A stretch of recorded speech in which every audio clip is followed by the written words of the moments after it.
એને આઈવીએફ કરાવ્યું તો અમદાવાદ, એમ્બ્રિયોઝ હતા અમદાવાદ, અને અમદાવાદથી અમે એમ્બ્રિયોઝ અહીંયા લઈ આવી અને 9 વર્ષ પછી એમ્બ્રિયોઝ ફ્રી ટ્રાન્સફર કર્યા અને 9 વર્ષ પછી એને સેકન્ડ ચાઇલ્ડ થયું. સો all these things can be done. તો સાયન્સ તો બહુ જ બધી એડવાન્સ થઈ રહી છે. ઇનફેક્ટ બીજી એક નાનકડી વસ્તુ કહેવા માંગીશ કે આજે થેલેસીમિયા કપલ્સ છે, થેલેસીમિયા માઇનર કપલ્સમાં વોટ વી કેન ડુ કે અમે લોકો જે એમ્બ્રિયો સિલેક્શન, જે મેં તમને વાત કરી કે આઈવીએફમાં અમે એમ્બ્રિયો સિલેક્શન કરી શકીએ, તો એની અંદર અમે HLA ટાઈપિંગ કરીને પણ અમુક એમ્બ્રિયો સિલેક્ટ કરી શકીએ.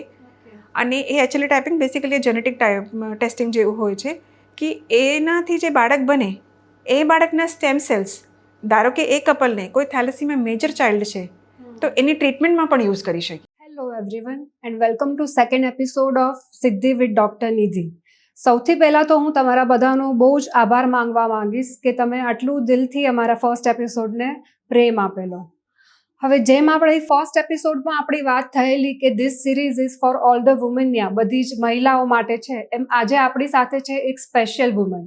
સ્પેશિયલ તો ખરા જ, પણ હું એક બીજું એમને નામ આપવા માંગીશ જે છે super woman.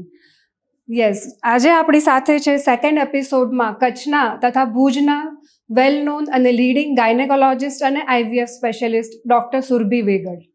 Welcome ma'am. Ma'am, તમારો એક નાનો ઇન્ટ્રો આપો અમને કે તમે ભુજમાં ક્યારથી પ્રેક્ટિસ ચાલુ કરી અને તમારી જર્ની શું રહી? ટુ સ્ટાર્ટ વિથ મને એમ છે ઇન્ટ્રોડક્શન ભુજ કરતાં થોડુંક વધારે પાછળ જઈશ અને આપીશ. ઓકે. કે આઈ પાસ્ડ માય MBBS ઇન 2002 અને પોસ્ટ ગ્રેજ્યુએશન 2005માં પૂરું કર્યું. આફ્ટર પોસ્ટ ગ્રેજ્યુએશન અમે લોકો રાજકોટ 1.5 વર્ષ કામ કર્યું. પછી ત્યાં I got my first kid Rishi. પછી 1.5 વર્ષ ત્યાં કામ કર્યા પછી વી મૂવ્ડ ટુ બરોડા. અમે 9 months we were in Baroda. બરોડામાં અમે I was practically on maternity. Doctor Tushar was the only working person અને because I delivered the baby, so my in laws જે છે એ લોકો પણ અમારી સાથે મૂવ ઇન થયા, એ લોકો અમારી સાથે શિફ્ટ થયા. તો પ્રેક્ટિકલી એવું હતું કે અમે 5 પીપલ હતા ફેમિલીમાં and doctor Tushar was the only earning member. And ત્યાં અમે 9 મહિના સુધી ત્યાં હતા વડોદરા. પછી ત્યાંથી અમે શિફ્ટ થયા ગાંધીધામ. હા, તો અમારો એક ફ્રેન્ડ છે ડૉક્ટર શીતલ ત્રિવાડિયા, એ તુષાર સરના ક્લાસમેટ છે. તો એને અમને કીધું કે અહીંયા સેન્ટ જોસેફ હોસ્પિટલ ગાંધીધામ ત્યાં એક વેકેન્સી છે અને if you want to join. Luckily ત્યારે ડૉક્ટર વેગડને એક ફેલોશિપ માટે કોરિયા જવાનું થયું, તો વી થોટ કે હા it's a good move. And હોસ્પિટલની પ્રિમાઇસીસની અંદર જ ક્વાર્ટર્સ હતા, તો સેફ્ટી પોઈન્ટ ઓફ વ્યૂથી અને બધી જ રીતે વી થોટ કે it's a good offer and અમે એને એક્સેપ્ટ કર્યું. અને આમે સરને બહુ ઈચ્છા હતી કે મારે કચ્છ પાછું જવું છે, તો અમે ગાંધીધામ 2 વર્ષ અમે ગાંધીધામ ત્યાં મેં પ્રેક્ટિસ કરી. પછી ગાંધીધામ 2008માંથી 2010 સુધી ગાંધીધામ હતા. પછી 2010માં અહીંયા નૂતન મંદિર, ભુજ મંદિર, જે સ્વામિનારાયણ ભુજ મંદિર બન્યું ત્યારે એ લોકો 4 નવા ડિપાર્ટમેન્ટ સ્ટાર્ટ કર્યા લેવા પટેલ હોસ્પિટલમાં. એમાં એક ઓર્થોપેડિક ડિપાર્ટમેન્ટ હતું, એક ગાયનેક, એક પીડિયા અને એક ડેન્ટિસ્ટ્રી. તો એનામાં દે વર લુકિંગ ફોર અ ઓર્થો અને ગાયનેક કપલ મળી જાય તો એના માટે પણ સારું હતું. અને અમને ઓફર મળી અને એ ઓફર અમને એક્સેપ્ટ કરી, કેમ કે એનીવેઝ ભુજ આવવાની ઈચ્છા તો હતી જ પહેલાંથી. તો 2010માં અમે લોકો ભુજ લેવા પટેલ હોસ્પિટલમાં અમે જોઈન કર્યું અને ત્યાંથી અમે સુધીની જર્ની પણ તમારી લાંબી હતી. તો એવી રીતના અમે ભુજ લેવા પટેલ હોસ્પિટલ 2010માં અમે જોઈન કર્યું અને અમે ભુજમાં આવી ગયા. અને અત્યારે તમે ભુજ લેવા પટેલ હોસ્પિટલમાં કેટલો ટાઈમ પ્રેક્ટિસ કરી અને પછી હવે તમે કઈ રીતે પ્રેક્ટિસ કરો છો? ભુજ લેવા પટેલ હોસ્પિટલમાં મેં 3 વર્ષ કામ કર્યું. 3 વર્ષ બહુ જ સારા નીકળ્યા. એટલે આઈ કેન સે કે લાઈક રેસિડેન્સી પછી ભુજ લેવા પટેલ હોસ્પિટલમાં વી ડીડ મેક્સિમમ વર્ક, કેમ કે ત્યારે કેમ્પ્સ બધા ચાલતા હતા, નૂતન મંદિર બનતું હતું, તો બહુ બધા જે પેશન્ટ્સ હતા, જે લોકોને જરૂરિયાત હતી, એમાં બહુ અમે સેવા કરી. અને એમાંથી લકીલી મહેનત એમ કહેવાય છે કે રંગ લાયક છે તમે જો સારા મનથી કામ કરતા હો તો. 3 વર્ષ ભુજ લેવા પટેલમાં મેં કામ કર્યું. પછી એક થોટ આવ્યું અને સ્ટાર્ટિંગથી મારી એવી ઈચ્છા હતી કે I wanted to give best to my patients. તો કોઈ પણ જગ્યા જ્યારે આપણું કમ્ફર્ટ ઝોન આવી જાય ત્યારે એક લિમિટેશન પણ આવી જતી હતી. તો પછી આઈ થોટ કે મને આઈ want to start my private hospital. તો એ થોટથી અમે સ્પંદન ચાલુ કર્યું. સ્પંદનની જર્નીમાં પણ બહુ બધી સ્ટોરીઝ છે. If you want I can just tell. Spandan જ્યારે ચાલુ કરી ત્યારે એક હતું કે એક પ્રાઇવેટ હોસ્પિટલ ચાલુ કરવાની છે, એટલે બહુ બધી જગ્યાઓ અમે જોઈ, ભુજમાં કે બહુ બધી જગ્યાઓ જોઈ. એટલે મુન્દ્રા રોડ ઉપર એક જગ્યા છે જ્યાં અત્યારે ડૉક્ટર રમેશ ભગત સાહેબનું હોસ્પિટલ છે, ત્યાં અમારી જૂની સ્પંદન હતી. તો એ જગ્યા અમે ત્યાંથી પસાર થતા બિકોઝ લેવા પટેલની પાસે જ હતી. તો અમને સમહાવ એ જગ્યા મને બહુ જ ગમતી. એટલે મેં કીધું કે મને અહીંયા ઈચ્છા છે કે અહીંયા પ્રાઇવેટ કરીએ. તો બધા ફ્રેન્ડ્સને મળે કે ઘણા બધા લોકોને મળીએ તો બધા એમ કહેતા કે ના, અહીંયા તો ના ચાલે, કેમ કે તમારે હોસ્પિટલ રોડ ઉપર જ ચાલુ કરવું પડે. ફર્સ્ટ હોસ્પિટલ તો તમારે હોસ્પિટલ રોડ ઉપર જ ચાલુ કરવું પડે, અહીંયા ના ચાલે. તો પછી એક વખત જોયું, પછી બધાએ થોડુંક ડિસ્કરેજ કર્યું, તો અમે બેસી ગયા. પછી we search many places at hospital road, બહુ બધી જગ્યાઓ જોઈ પણ કંઈ સેટ નહોતું થતું. પછી ફરીને મેં કીધું કે હવે આપણે અહીંયા જ કરીએ છીએ, જે થશે એ જોશું. પછી એ પ્લેસ નક્કી થઈ લેવા પટેલ, જે ડૉક્ટર રમેશ ભગત સાહેબની હોસ્પિટલ છે ત્યાં. તો એ પ્લેસ નક્કી થઈ. પછી હવે પ્લેસ નક્કી થઈ ગઈ પછી જ્યારે બાળક જન્મ લે છે ત્યારે જે સૌથી મોટો પ્રશ્ન હોય છે કે નામ શું રાખશું. તો એક પ્રશ્ન હતો કે હવે જગ્યા નક્કી થઈ ગઈ, હા કરવાનું છે, નક્કી થઈ કે હવે નામ શું રાખશું. નામની પણ બહુ જ સરસ સ્ટોરી છે. હું બહુ વિચારતી હતી કે શું નામ રાખશું. તો એક દિવસ I was taking bath, I was taking shower. તો શાર હું લેતી હતી તો મને મનમાં એક વિચાર આવ્યો કે સ્પંદન નામ કેવું રહેશે. ખબર નહીં ક્યાંથી આવ્યું, પણ એક ક્લિક થયું કે સ્પંદન કેવું રહેશે. તો મેં પૂછ્યું ઘરમાં બધા, જનરલી અમે લોકો ઘરમાં બધા મળીને ડિસિશન્સ લેતા હોય કે સ્પંદન કેવું રહેશે. તો બધાને પૂછ્યું કે સ્પંદન કેવું રહેશે. બધા કે હા સરસ નામ છે સ્પંદન. બિકોઝ મને બાળકોને નામ ઉપર રાખવાની ઈચ્છા નહોતી, તો we kept the name Spandan. અને એનું મિનિંગ પણ બહુ જ સારું છે કે the vibrations, the inner feeling. When a mother takes her child in her lap, તો the vibrations, the feelings she feels is the Spandan. So we put the name Spandan. પછી વાત આવી કે હવે લોગો શું રાખશું. લોગોની પણ એક સ્ટોરી છે. બહુ બધી સ્ટોરીઝ છે. એટલે લોગોની એક સ્ટોરી હતી કે હવે લોગોમાં I didn't want to put the typical logo of a maternity hospital. So મેં બહુ સર્ચ કર્યું. તો જો કદાચ તમે લોગો ધ્યાનથી જોશો તો લોગોની અંદર એક સર્કલ છે, સર્કલની નીચે એક પ્લસનું સાઇન છે. તો બેસિકલી દેટ સર્કલ અને એની નીચેનું પ્લસનું સાઇન છે, ઇટ ઇન્ડિકેટ્સ ફેમિનિટી. અમારી સાયન્સમાં જ્યારે અમે મેલ અને ફિમેલને લખીએ તો ફિમેલને અમે સર્કલ અને નીચે પ્લસ, તો that is a sign of female. અને મેલનું સાઇન છે સર્કલ અને એક એરો, તો that is a sign of male. તો that circle and the plus sign is a sign of femininity. અને જેના જો પેટલ્સ છે, એના જે ફ્લાવર જેવું દેખાય છે, એના જે પેટલ્સ છે, તો દેટ ઇઝ અ સાઇન કે we radiate the femininity. So with that motto came the logo of Spandan. Oh, very nice. So અમે 5 વર્ષ ત્યાં હતા. પછી 5 વર્ષ ત્યાં કર્યા પછી અહીંયા વેગડ સાહેબની કચ્છ ઓર્થોપેડિક્સ હોસ્પિટલ ચાલુ કરી. તો એની બાજુમાં વી વર સર્ચિંગ કે કંઈક મળી જાય. ઇનિશિયલી શરૂઆતમાં I was just fighting with him કે આપણે 2 ડૉક્ટર્સ છીએ તો why don't we start a single hospital કે ભાઈ ઓર્થો અને ગાયનિક સાથે રાખીએ. તો હી વોઝ નહીં, ઓર્થો અલગ, ગાયનિક અલગ, बिकॉज तुम्हारी ब्रांच अलग है, मेरी ब्रांच अलग है. तो your is a like soft branch, it's a femininity branch, and mine is a like it's a hard branch. तो कि नहीं हॉस्पिटल બે અલગ અલગ જ કરશું. So they started this Kutch orthopaedic and અમે એને નજીક તો આવવાની ઈચ્છા હતી પહેલાંથી. તો we got this place and in 2018 અમે આ સ્પંદન અહીંયા સ્પંદન ચાલુ કર્યું. અને હાલમાં જે આ સ્પંદન મેટર્નિટી હોમ છે એ બાવીશી ફર્ટિલિટી ઇન્સ્ટિટ્યૂટ સાથે પણ જોડાયેલું છે. એના વિશે કંઈક તમે ઇન્ફોર્મેશન આપશો? રાઇટ ફ્રોમ ધ બિગિનિંગ જેમ મેં તમને કીધું કે મારી ઈચ્છા હતી કે I wanted to give best to my patients. So Spandan has always been a trend setter. કે જેમ મેં તમને કીધું કે આ મુન્દ્રા રોડ ઉપર ચાલુ કરી, ઘણાએ કીધું કે નહીં ચાલે. Then we started on Mundra road. પછી ત્યાંથી અમે અહીંયા દૂર શિફ્ટ થયા તો પણ ઘણા લોકોએ કીધું કે આટલી બધી દૂર તમે જાઓ છો તો પેશન્ટ કેમ આવશે. અને so Spandan is always been a trend setter and I always wanted to give best to my patients. So IVF કરવાની ઈચ્છા પહેલાંથી હતી જ. ઇનફેક્ટ જૂની સ્પંદનમાં પણ અમે એક જગ્યા રાખી હતી જેમાં વી કુડ ડુ IVF, પણ સમહાવ એ ક્લિક ના થયું ત્યારે. અને કેવલ IVF કરવાની ઈચ્છા નહોતી, IVF પણ એવી રીતના કરવાની ઈચ્છા હતી કે we wanted to give best standards, international standards to my patients. So somehow Bhaveshi sir સાથે વાત થઈ, એમને પણ આપણી આઈડિયોલોજી ગમી, મને પણ એમના જે એથિક્સ અને ગમ્યા. બિકોઝ ઘણી બધી વાર બહુ બધું થઈ શકે, but I always of the opinion કે નહીં, practice should be ethical and it should be to full highest standards. So એવી રીતના ભાવેશી સર સાથે મારું મળવાનું થયું અને અમે કોર્ડિનેટ કર્યું અને વી સ્ટાર્ટેડ ઇન 2020. અમે એની સાથે કોલેબોરેશન કર્યું અને ભાવેશી ફર્ટિલિટી ઇન્સ્ટિટ્યૂટ અમે ચાલુ કર્યું two give all the IVF facilities to our patients, કે ભાઈ પેશન્ટ્સને આના માટે થઈને અમદાવાદ કે બીજે રાજકોટ કે બીજે ક્યાંસા જવું ના પડે અને બધી જ ફેસિલિટીઝ એને આપણે અહીંયા આપી શકીએ.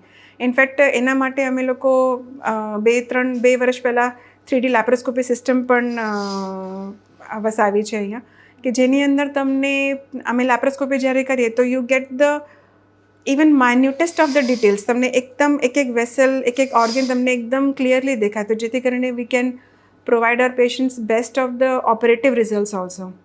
સો to meet the highest of the standards અમે ભાવેશી સર સાથે કોલેબોરેશન કર્યું અને IVFની કેવલ IVF નહીં, બેસ્ટ સ્ટેન્ડર્ડ્સ ઓફ IVF અમે પેશન્ટ્સને આપવાનું હતું, એટલે વી સ્ટાર્ટેડ ઇન 2020. હવે મેમ, તમારી જર્ની, જે ડૉક્ટર બનવા માટેની જે જર્ની હતી એ કેવી હતી? લાઈક તમને નાનપણથી જ એવું હતું કે મને ડૉક્ટર બનવું જ છે, કે પછી આપણે આમ ભણવામાં સારા હતા અને એક પછી એક થતું ગયું? એકચ્યુઅલી એની પણ એક મસ્ત સરસ સ્ટોરી છે કે right from the beginning I always wanted to become a doctor. મતલબ 4th સ્ટેન્ડર્ડથી જ્યારથી મને એવું લાગતું હતું કે હા, તો મારું ફિક્સ હતું. મે બી ફિક્સ્ડ એટલે હતું because my father wanted me to become a doctor. કે એને બહુ ઈચ્છા હતી કે મારી ડૉક્ટર બને, અને હું મારી ફેમિલીમાં આઈ વોઝ ધ ફર્સ્ટ ડૉક્ટર. મારી ફેમિલીમાં હું પહેલી ડૉક્ટર હતી, એટલે એમની બહુ ઈચ્છા હતી કે મારી ડૉક્ટર બને. અને ઇનફેક્ટ 10th સ્ટેન્ડર્ડ સુધી હું ઇલાહાબાદમાં મારું સ્ટડીઝ થઈ છે, એટલે ઇલાહાબાદ હું હતી. એટલે ત્યાં 10th પછી મારે 11thમાં જ્યારે એડમિશન થયું તો ત્યાં જે તે ટાઈમે એવું સિસ્ટમ હતી કે તમે લોકો કદાચ PCB લઈ શકો, ફિઝિક્સ, કેમિસ્ટ્રી, બાયો, અને તમે ફિઝિક્સ, કેમિસ્ટ્રી, મેથ્સ પણ લઈ શકો, અને તમે ફિઝિક્સ, કેમિસ્ટ્રી, મેથ્સ અને બાયો બધું લઈ શકો. 10thમાં મારા મેથ્સમાં બહુ જ સારા માર્ક્સ આવ્યા. પહેલાંથી હું સ્કોલર જ હતી, એટલે મેથ્સમાં બહુ જ સારા માર્ક્સ આવ્યા. એટલે મારા પાપાની બિલકુલ ઈચ્છા હતી નહીં કે હું મેથ્સ છોડી દઉં, પણ મેં એને કીધું કે મારે બનવું ડૉક્ટર જ છે, તો હું મેથ્સ શું કામ લઉં, તો મારે બાયો જ લેવી છે અને મને મેથ્સ નથી લેવું. તો મેં ફિઝિક્સ, કેમિસ્ટ્રી અને બાયો 3 સબ્જેક્ટ્સ લીધા. અને 11thમાં એમનું ટ્રાન્સફર થઈ ગયું ગુજરાત.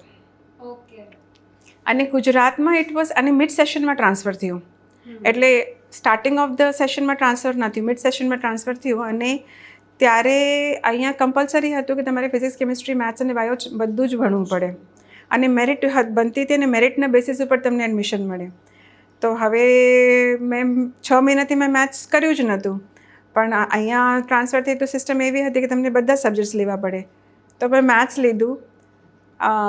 મેથ્સ માટે મેં સ્પેશિયલ ટ્યુશન પણ રાખ્યું હતું, અને સ્ટીલ આઈ રિમેમ્બર કે મારી મેથ્સની જ્યારે ફર્સ્ટ ક્લાસ હતી તો મારી જે ટીચર છે ધર્મા મેમ એમનું નામ હતું. તો જ્યારે મેં એને કીધું કે 6 મહિનાથી મેં મેથ્સ ભણ્યું નથી અને હવે આવી રીતનું અમે કેમ કે ટ્રાન્સફર થયું છે એટલે આ સિચ્યુએશન છે, તો શી ટોલ્ડ મી કે this all must be appearing Greek and Latin to you. પણ મને ખબર હતી કે મારે મહેનત વધારે કરવાની છે, એટલે હું ઘરેથી બધું ભણીને જ આવતી હતી. અને એને એક ક્વેશ્ચન આપ્યું બધાને સોલ્વ કરવા માટે, અને luckily I was the first one in the class to solve that question. So ત્યારથી એમની અને મારી બોન્ડિંગ પણ બહુ જ સરસ થઈ ગઈ, અને પછી મેં મેથ્સ અને બાયો સાથે કર્યું 2.5 વર્ષ, અને I got into BJ medical college Ahmedabad. હવે આપણામાંથી ઘણા બધા લોકોને એ વસ્તુની ખબર નથી કે મેડમ છે બેઝિકલી નોર્થ ઇન્ડિયાથી છે, પણ એમને એટલી સરસ રીતે ગુજરાતને અને સ્પેશિયલી કચ્છને એટલું દિલથી અપનાવ્યું છે, અને કચ્છે પણ એટલું દિલથી એમને અપનાવ્યું છે. પણ ક્યાંક મેમ ક્યારેક તો ઇનિશિયલી કંઈક સ્ટ્રગલ રહી હશે, મે બી સૌથી પહેલી બેરિયર તો લેંગ્વેજ હોય છે, પણ બીજી તમારી શું સ્ટ્રગલ રહેલી? ટુ બી વેરી સ્પેસિફિક, કચ્છમાં મને બિલકુલ સ્ટ્રગલ ના થઈ, બિલકુલ પણ સ્ટ્રગલ ના થઈ. રિગાર્ડિંગ લેંગ્વેજ, એના માટે એક બહુ જ ફની મેમરી છે મારા મગજમાં કે મેં જ્યારે પોસ્ટ ગ્રેજ્યુએશન પૂરું કર્યું ત્યારથી તો આપણે, કેમ કે મેં ગુજરાતથી કર્યું એટલે પેશન્ટ સાથે આપણે ગુજરાતીમાં વાત કરતા જ હોય છે, એટલે ગુજરાતી આવડતી તો હતી જ, એવું જ નહોતું આવડતી, પણ I was not that fluent in Gujarati. પણ એના પછી સૌથી પહેલાં અમે લોકો ગયા રાજકોટ, અને રાજકોટમાં તો પ્યોરલી ગુજરાતી, અને એટલે you have to speak Gujarati. તો ઇનિશિયલી તો શું થતું હતું કે હું પેશન્ટ્સને ગુજરાતીમાં વાત કરતી, પેશન્ટ મારી સાથે હિન્દીમાં વાત કરતા. એ લોકોને એવું લાગતું કે મેડમ તમે એટલા હેરાન ન થાઓ, અમે હિન્દીમાં વાત કરી લઈશું. તો ઇનિશિયલી એવું થતું કે હું ગુજરાતીમાં બોલતી, એ લોકો હિન્દીમાં બોલતા, પણ ધીરે ધીરે એ ગુજરાતી લેંગ્વેજની ગ્રીપ આવતી ગઈ. અને પછી મેં ગાંધીધામ, જેમ મેં કીધું કે ગાંધીધામ 2 વર્ષ પ્રેક્ટિસ કરી, પાછું 2 વર્ષ ગાંધીધામમાં તો મિક્સ્ડ પોપ્યુલેશન, કોસ્મોપોલિટન છે એકદમ, હિન્દીનું ચલન થોડુંક વધારે હતું, પણ બિકોઝ એક વખત તમે લેંગ્વેજ શીખી જાઓ તો બહુ બેરિયર્સ નથી થતા. અને ઇનફેક્ટ જે સૌથી વધારે મને પ્રેમ કોઈ પોપ્યુલેશને કે કોઈ જનતાએ આપ્યો હશે તો દેટ વોઝ કચ્છ. મતલબ દે ટ્રસ્ટ યુ કે લાઈક એનીથિંગ, કે તમે મેડમ તમે જે કહો એ. તો સૌથી વધારે પ્રેમ અને સૌથી વધારે જે પોઝિટિવિટી મને મળી એ કચ્છમાંથી મળી. અને ઇનફેક્ટ પહેલાં તો મને એવું લાગતું કે કચ્છમાં એક ટ્રેન્ડ છે, વરસાદ થાય તો બધા હમીસર જાય જોવા. તો પહેલાં મને ઇનિશિયલી એવું લાગતું કે બધા કેમ હમીસર, જ્યારે હું અહીંયા આવી નહોતી ત્યારની વાત છે, તો મને તુષાર સર કહેતા કે અમારા કચ્છમાં તો એવું થાય છે કે વરસાદ થાય તો અમે બધા હમીસર જોવા જઈએ, હમીસર રોગને તો બધા એને આપણે વધાવવા જઈએ. તો મેં કીધું આવું તો કેમ કરતા હશે. પછી but when I came to Kutch તો મને પણ એવું, હાલો ને વરસાદ થઈ છે, ચલો ને હમીસર જોઈ આવીએ, હાલો ને હમીસર જોઈ આવીએ. So that way it was a very like seamless transformation, કે મને આમ કચ્છમાં કોઈ પ્રોબ્લેમ્સ કે હાર્ડશિપ્સ ન થઈ. કચ્છી લોકો ખરેખર બહુ જ, એમની એક્સેપ્ટન્સ લેવલ બહુ સારું છે. હા, એક વખત આપણી પાસે આવશે તો પૂછશે ખરા અહીં કચ્છ જા નતા લગો, પણ પછી એમને બીજું કંઈ મનમાં નથી હોતું ને બહુ પ્રેમથી એક્સેપ્ટ કરે છે. હા, એક્ઝેક્ટલી. હા, હવે આપણે આજે વિમેન હેલ્થની સ્પેસિફિક વાત કરીએ તો હાલમાં આપણને પીસીઓડી જે કહેવાય છે, પીસીઓડી કે પીસીઓએસના કેસીસમાં બહુ જ વધારો થયો હોય એવું સાંભળવામાં આવે છે. તો મેમ આના વિશે તમે શું કહેવા માંગશો, શું રીઝન હોઈ શકે? પીસીઓડી ને પીસીઓએસ એકચ્યુઅલીમાં વધી પણ રહ્યું છે, પ્લસ વધવા કરતાં ડાયગ્નોસિસ એનું વધારે થઈ રહ્યું છે, અવેરનેસ વધારે છે. અને એનું વધવાનું જે કારણ છે, મેઇન કારણ એ છે કે આપણી જે લાઇફસ્ટાઈલ છે એ બહુ જ ચેન્જ થઈ ગઈ છે. જે ફિઝિકલ ઇનએક્ટિવિટી છે, કે હવે આપણી પાસે ફોન છે એટલે એન્ટરટેનમેન્ટ માટે પણ આપણે બહાર જવાની જરૂર નથી, આપણે ઘરમાં ફોનમાં જ બધું એન્ટરટેનમેન્ટ થઈ જાય છે. એટલે જે ફિઝિકલ ઇનએક્ટિવિટી વધી રહી છે એના હિસાબે આ જે પ્રોબ્લેમ્સ છે, કે પોલિસિસ્ટિક ઓવરીઝ પહેલાંથી પણ હતી, એવું નહોતું કે પહેલાં નહોતી, પણ બેસિકલી અગર તમે મને પૂછો કે મેડમ પોલિસિસ્ટિક ઓવરીનું ટ્રીટમેન્ટ શું, તો ટ્રીટમેન્ટ પોલિસિસ્ટિક ઓવરીઝનું છે કે તમે રેગ્યુલર એક્સરસાઇઝ કરો, તમે હેલ્ધી ડાયટ લો, તો that is a treatment for polycystic ovary. હવે આજથી કદાચ 10 વર્ષ પહેલાં પણ એ પ્રોબ્લેમ તો હતી, પણ લોકો ફિઝિકલી એક્ટિવ હતા, હેલ્ધી ડાયટ હતું, એટલે ટ્રીટમેન્ટ સાથે સાથે થતી જ રહેતી હતી. એટલે ત્યારે એટલું નહોતું ખબર પડતી અને એટલું નહોતું દેખાતું. પણ હવે શું થાય છે કે પ્રોબ્લેમ તો ત્યાં જ છે, પણ ટ્રીટમેન્ટ બંધ થઈ ગયું છે, ફિઝિકલ ઇનએક્ટિવિટી જતી રહી છે, ડાયટ બગડી ગઈ છે આપણી, એટલે એના હિસાબે ઓબેસિટી વધે છે, એના હિસાબે ફેટ વધે છે, અને એના હિસાબે હોર્મોનલ બધું ગડબડ થાય છે, અને એના હિસાબે આ જે પીસીઓએ છે પોતાને પ્રેઝન્ટ વધારે કરે છે, પ્લસ લોકોની અંદર અવેરનેસ વધી ગઈ છે, એના હિસાબે પોલિસિસ્ટિક ઓવરીઝ પહેલાં પણ હતી પણ હવે વધારે પ્રેઝન્ટ કરે છે. અને આ જે સ્પેસિફિક પીસીઓડી છે તો એના માટે ફિમેલ્સે શું કરવું જોઈએ, શું એને આપણે કઈ રીતે મેનેજ કરી શકાય? એના માટે પીસીઓડી માટે મેનેજમેન્ટમાં જે મેં તમને કીધું 2 જ વસ્તુ જે છે એ મોસ્ટ ઇમ્પોર્ટન્ટ છે. વન ઇઝ રેગ્યુલર એક્સરસાઇઝ અને સેકન્ડ ઇઝ હેલ્ધી ડાયટ. ઘણી બધી વાર મારી પાસે પેશન્ટ્સ આવે કે હું પેશન્ટને કહું કે તમે એક્સરસાઇઝ કરો, કે મેડમ મારી પાસે ટાઈમ જ નથી હોતું, તો હું એને પૂછું કે તમને ઓટલા ઉપર વાત 15-20 મિનિટ પછી 15-20 મિનિટ સુધી કે કલાક 2 કલાક લોકો સાથે વાતો કરવાનો ટાઈમ છે, તો કે આપણે અડધી કલાક આપણા માટે ન કાઢી શકીએ? કે આપણે બધી સિરિયલો જોતા હોય ટીવીમાં, તો કે અડધી કલાક ના કાઢી શકીએ? ઘણી બધી વાર ફિમેલ્સ આવે મારી પાસે કે મેડમ અમે ઘરનું બધું કામ કરીએ છીએ એટલે અમને એક્સરસાઇઝની જરૂર નથી. પણ એકચ્યુઅલીમાં એવું નથી હોતું. તમે ઘરનું કામ કરો એ બહુ જ સારું છે, પણ સાથે હાફ એન અવર કે 45 મિનિટ્સ ડેલી તમે એક્સરસાઇઝ કરો તો તમને પોતે ખબર પડશે કે તમારી સ્ટેમિના કેટલી બધી વધી જાય છે. ઘણી બધી વાર પેશન્ટ્સ અમારી પાસે આવે, મોર્નિંગથી ઘણીવાર રાત પણ હોસ્પિટલમાં થઈ જાય તો પેશન્ટ્સ મને પૂછે મેડમ તમે થાકતા નથી? પણ ન થાકવાનું એક કારણ એ છે કે તમે જો સવારે એક્સરસાઇઝ કરીને અમે ડેલી વિદાઉટ અ મિસ હું અને મારા હસબન્ડ અમે 2 જણા રેગ્યુલર એક્સરસાઇઝ કરીએ, વોટ એવર, જીમ કરીએ કે રનિંગ કરીએ કે વોકિંગ કરીએ કે સાયકલિંગ કરીએ, ગમે તે કરીએ, પણ that gives you a stamina to work. અને પીસીઓડીનું ટ્રીટમેન્ટ એ જ છે કે તમે રેગ્યુલર એક્સરસાઇઝ કરો અને હેલ્ધી ડાયટ લો, તો દેટ ઇઝ અ ટ્રીટમેન્ટ. બાકી દેર આર મેડિકેશન્સ ઓલ્સો. ઘણી બધી વાર પીરિયડ્સ ઇરેગ્યુલર હોય એના માટે અમે મેડિસિન્સ પણ આપીએ છીએ પેશન્ટ્સને. ઘણી બધી વાર પેશન્ટ્સની પીસીઓના હિસાબે ઇન્ફર્ટિલિટી હોય એટલે બાળકો ન થતા હોય એના માટેની ટ્રીટમેન્ટ પણ આપીએ. એટલે દેર આર મેડિસિન્સ પણ છે એના માટે, પણ બેસિક જે મેનેજ તમારે મેનેજ કરવાનું છે. રાઈટ. હવે હું આ જ પૂછવાની હતી નેક્સ્ટ ક્વેશ્ચન કે અત્યારે ઇન્ફર્ટિલિટી જે છે કે બાળક ન થવા એના કેસીસમાં પણ એટલો જ વધારો છે, એટલે એના પાછળ પણ આ જ રીઝન હોઈ શકે? એના પાછળ આ રીઝન 100% છે અને એના સિવાય પણ અમુક રીઝન્સ પણ વધારે છે કે જેમ કે હવે આપણે બધા કરિયર ઓરિએન્ટેડ થઈ ગયા છે, તો it's really good to you should be independent financially. Every female should be independent. થોડીક વાર પહેલાં મારી એવી રીતના કેઝ્યુઅલ ટોક થતી હતી મારી નિધિ મેડમની, તો અમે એ જ વાત કરતા હતા કે all the females should be financially independent. તો તમારી ફાઇનાન્શિયલ ઇન્ડિપેન્ડન્સી હોવી જ જોઈએ, પણ સાથે સાથે કોઈ પણ વસ્તુ હોય તો એના પ્લસ અને માઇનસ બે હોય. તો એનો એક નેગેટિવ એ છે કે આપણે મેરેજીસ લેટ થાય છે. આપણે પહેલાંને કદાચ 22-23માં મેરેજ થતી તો હવે 27, 28, 29માં થાય છે, એટલે લેટ મેરેજીસ થાય. મેરેજ થઈ જાય પછી એ લોકો પ્રેગ્નન્સી પ્લાન ન કરતા હોય ઘણી બધી વાર, because of career, because of any other reason. So let pregnancy plan કરીએ તો એનાથી ઇન્ફર્ટિલિટી વધે.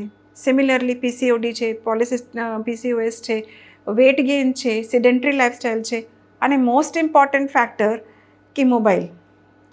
પહેલાંના જમાનામાં શું હતું, સ્પેસિફિકલી ફોર ઇન્ફર્ટિલિટી, કે the only source of entertainment was you meet with your partner. That was the only source of entertainment. You connect with your partner. લેकिન હવે શું છે કે રાતના ઓલી પોતાના ફોનમાં હોય, હસબન્ડ પોતાના ફોનમાં હોય, તો you are not connecting with your partner ના.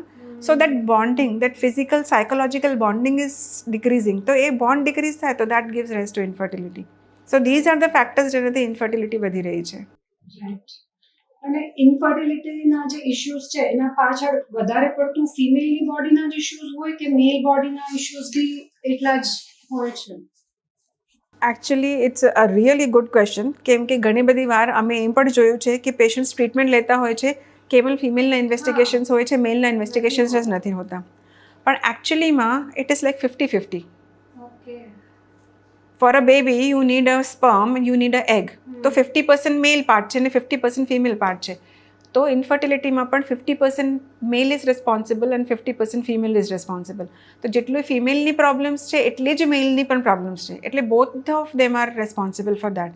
ઇનફેક્ટ જ્યારથી અમે આઈવીએફ ચાલુ કર્યું છે ત્યારથી we are coming to so many cases of azoospermia. એટલે એઝોસ્પર્મિયા એટલું બધું વધી રહ્યું. એઝોસ્પર્મિયા એટલે શુક્રાણુ ન હોવાની જે પ્રોબ્લેમ છે, પુરુષ બીજ મેલ બોડીમાં પુરુષ બીજ ન હોવાની પ્રોબ્લેમ છે. એટલા બધા કેસીસ અમારે સામે આવે છે કે શુક્રાણુ ઓછા થઈ ગયા છે, કે શુક્રાણુ નથી બનતા, કે શુક્રાણુનું કાઉન્ટ 0 થઈ ગયું છે.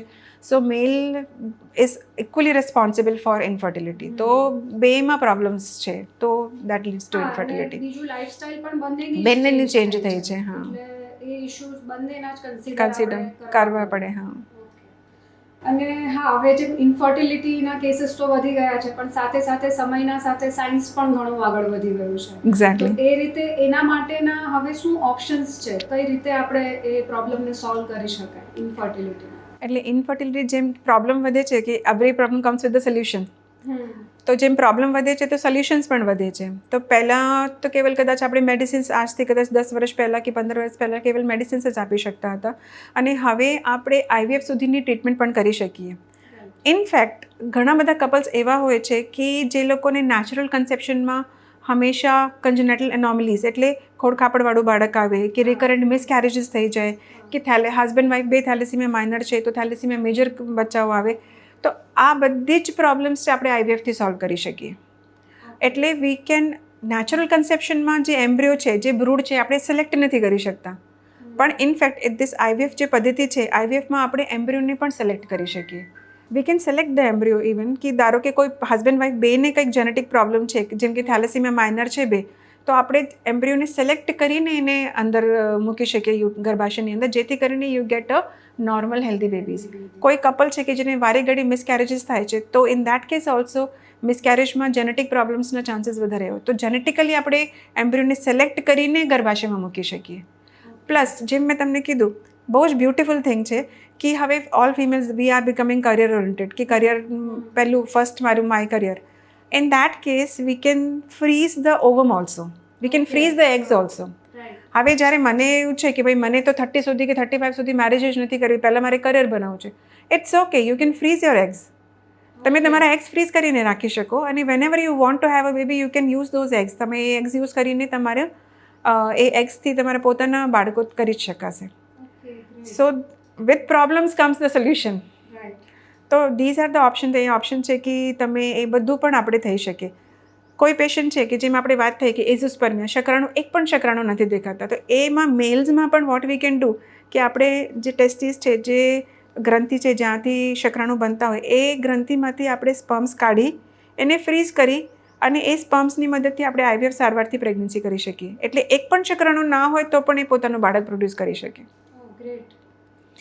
ઘણી બધી વાર એવું પણ થાય કે પેશન્ટને હસબન્ડને, અહીંયા સોસાયટીઝમાં ઘણા બધા કેસીસ એવા હોય છે કે ભાઈ હસબન્ડને કમાવા માટે આઉટ ઓફ ઇન્ડિયા જવાનું થાય અને 2 વર્ષ 3 વર્ષ 4 વર્ષ સુધી એને ત્યાં જ રહેવાનું થાય, તો એ કેસની અંદર પણ અમે લોકો એના સીમેન ફ્રીઝ કરીને રાખી શકીએ અને એ સીમેન આપણે ગમે તેના વર્ષ સુધી ફ્રીઝ કરીને રાખી શકીએ. અને વાઈફ અહીંયા હોય, હવે એ ગયો હોય ત્યારે વાઈફની એજ 28 હોય અને આવવાનો હોય ત્યારે એની એજ કદાચ 32-33 થવાની હોય, તો એ જે ફ્રોઝન સ્પર્મ્સ છે એ ફ્રોઝન સ્પર્મની મદદથી આપણે આઈવીએફ સારવારથી, આઈવીએફ ટ્રીટમેન્ટથી આપણે એને બાળકો કરી શકીએ.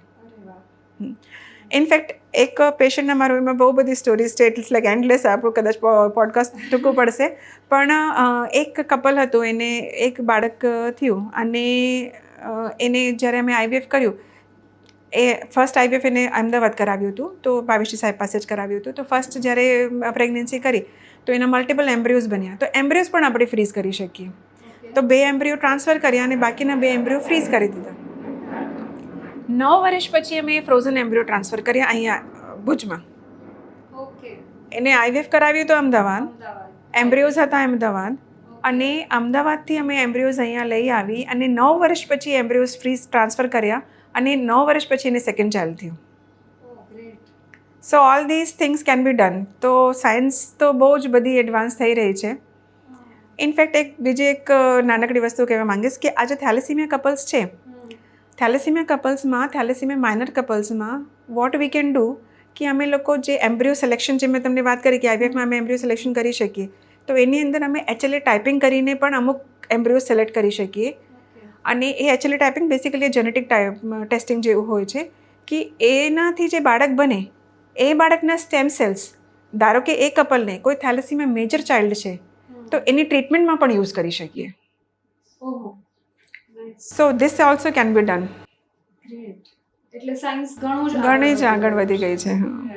અને એવું ખરું કે ફર્સ્ટ તમે આઈવીએફ થી કન્સીવ કર્યું તો સેકન્ડ બી આઈવીએફ જ કરવું પડે કે એવું બિલકુલ જરૂરી નથી. અને ઇનફેક્ટ અમુક એવી કન્ડિશન્સ છે જેને કે અમે એન્ડોમેટ્રિયોસિસ કહીએ. એન્ડોમેટ્રિયોસિસમાં શું હોય કે યુટ્રસની અંદર જે લાઇનિંગ હોય એ ગર્ભાશયની બહાર ટ્યુબ્સમાં, ઓવરીઝમાં પણ ચોંટી જતી હોય. તો શું છે કે પેશન્ટની ટ્યુબ્સ બ્લોક થઈ ગઈ હોય, ઓવરીઝ ખરાબ થઈ ગઈ હોય, અંદર બધું ચીપકી ગયું હોય, એટલે પેશન્ટને બાળક ના થાય.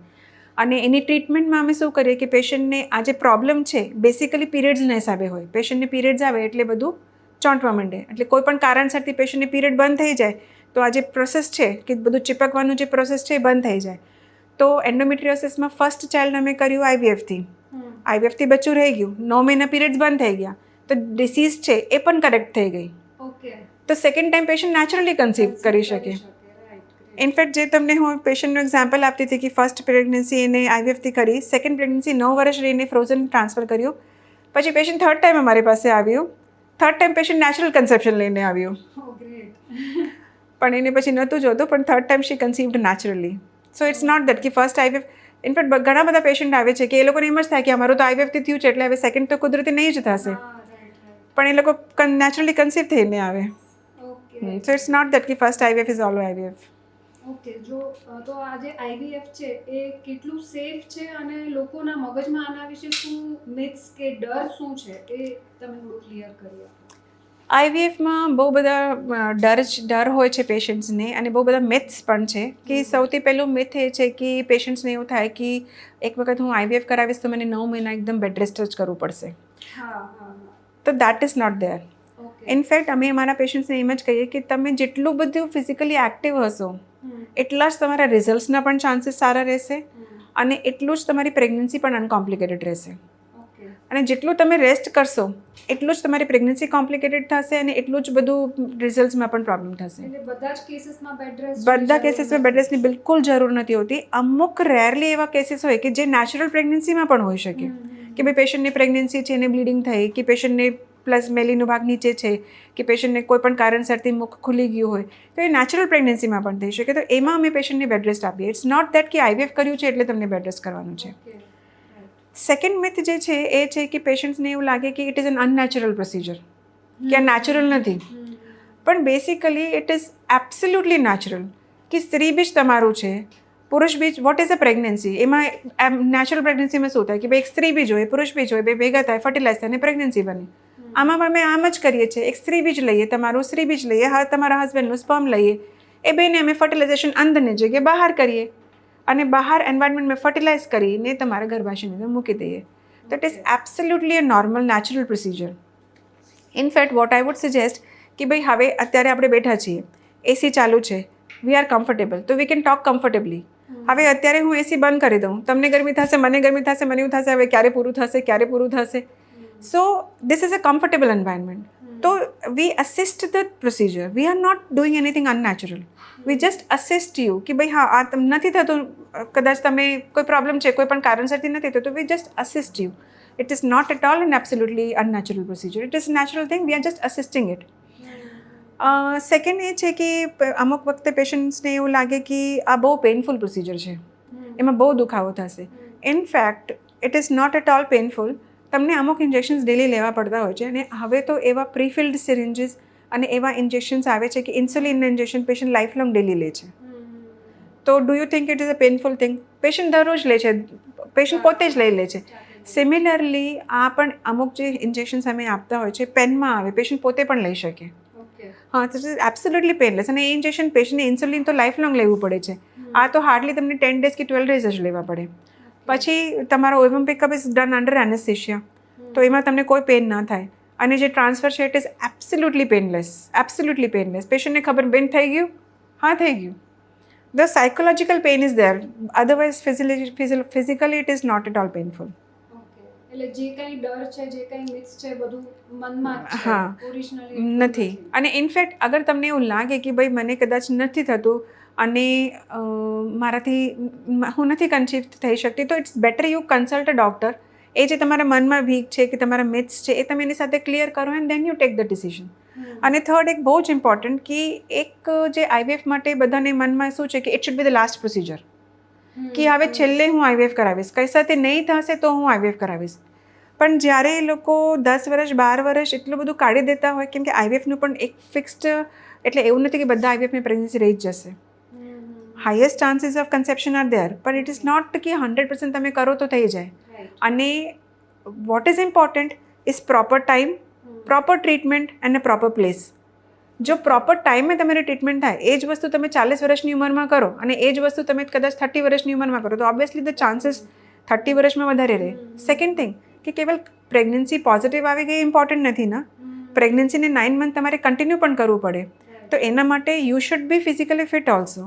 હવે એ જ ડિસિઝન તમે લો કે હવે હું કદાચ 35, 36, 37ની થઈશ અને પછી હું ટ્રીટમેન્ટ કરાવીશ, તો તમને 9 months ક્યારે તો કરવા. પછી એનામાં વધારે મોટી ઉંમરમાં પ્રેગ્નન્સી થાય તો પછી બ્લડ પ્રેશર છે, ડાયાબિટીસ છે, એ બધા પ્રોબ્લેમ્સ પણ થાય. ચલો એ બધું પણ કર્યું, પણ પછી તમારું બાળક જન્મ્યું ત્યારે તમે 40 ના હો, તો એને તમે મોટા કરશો ને પરણાવશો ત્યાર સુધી તમારી ઉંમર કેટલી થશે? રાઈટ.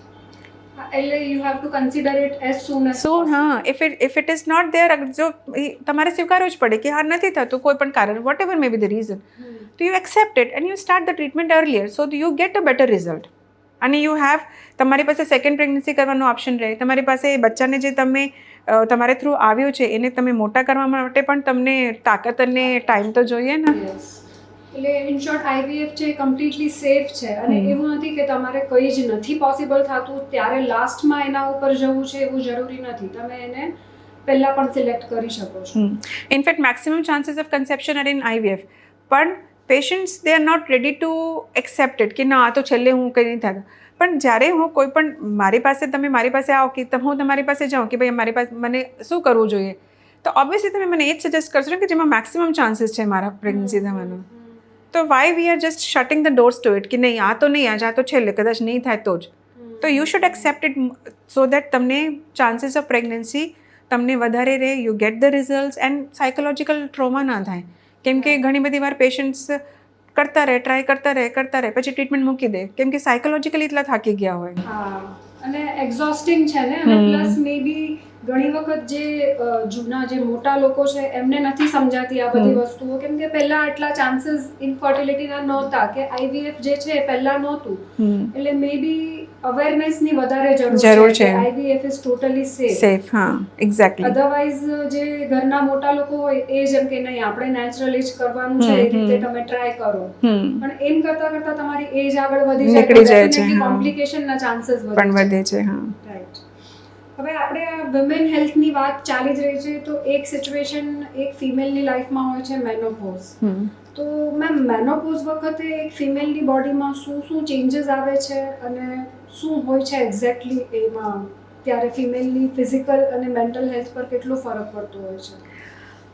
બેસિકલી મેનોપોઝ જે છે it is how do we define menopause. અગર આપણે એમ વાત કરીએ તો મેનોપોઝ મતલબ કે જ્યારે તમને 1 વર્ષ સુધી સમૂરો પીરિયડ્સ જ ના આવે, માસિક બિલકુલ બંધ થઈ જાય તો we call it menopause.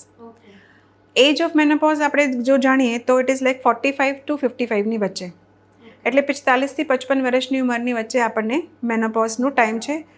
You may get menopause at 45 also and may be કદાચ 55માં પણ આવે. It depends upon your body. Suddenly generally menopause નથી આવતું હોતું. મેનોપોઝને પહેલાં જે 2-3 વર્ષનું પીરિયડ હોય એને અમે કહીએ પેરીમેનોપોઝલ પીરિયડ ઓર પ્રી-મેનોપોઝ કે મેનોપોઝનો પહેલાંનો સમય. અને મેનોપોઝ આવી જાય અને પછીનો જે સમય હોય એને આપણે કહીએ પોસ્ટ મેનોપોઝ કે મેનોપોઝનું પછીનો સમય. મેનોપોઝ વખતે આપણી બોડીની અંદર બહુ બધા ચેન્જીસ થતા હોય છે. જેમ આપણે મેનાર્ક વખતે કે જ્યારે પીરિયડ્સ ચાલુ થાય ત્યારે પણ આપણી બોડીમાં બહુ બધા ચેન્જીસ થાય. સિમિલરલી મેનોપોઝમાં પણ બોડીમાં બહુ બધા ચેન્જીસ થાય. ચેન્જીસમાં શું થાય કે હવે પીરિયડ્સ આપણે જવાનું ટાઈમ છે, તો હવે જવાનું ટાઈમ છે તો જે હોર્મોન્સ આપણી બોડીમાંથી પ્રોડ્યુસ થતા હતા, જે ઇસ્ટ્રોજન પ્રોજેસ્ટેરોન ઓવરીમાંથી પ્રોડ્યુસ થતા હતા એ હવે ધીમે કરીને બંધ થશે.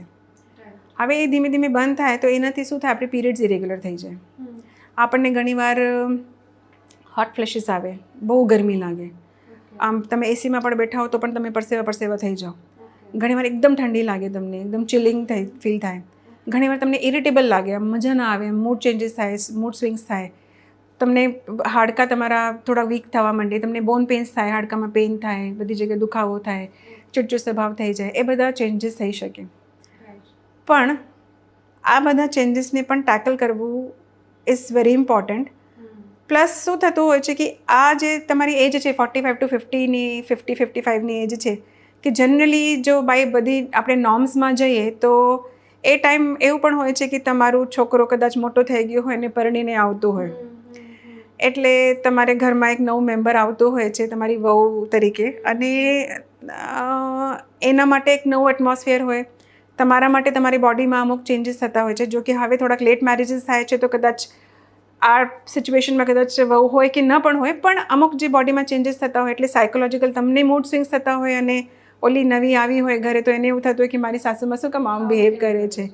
So you have two tackle this changes because તમને ખબર હોવી જોઈએ કે આ મે બી બિકોઝ મારે હવે આ એજ થઈ છે, મેનોપોઝલ એજ છે, એટલા માટે મને કદાચ આ બધા ચેન્જીસ થાય છે.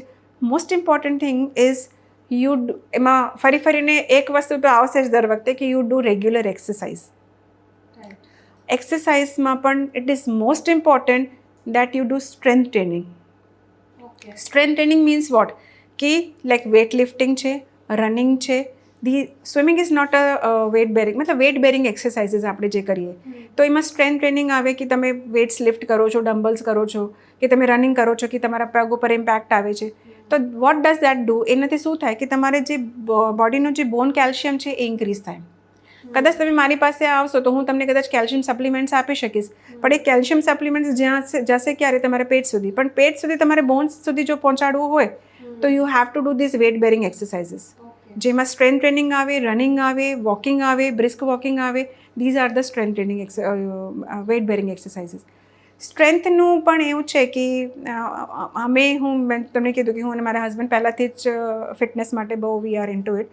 તો મારા husband always use to tell me કે તું સ્ટ્રેન્થ કર, સ્ટ્રેન્થ ટ્રેનિંગ કર, ડમ્બલ્સ કર.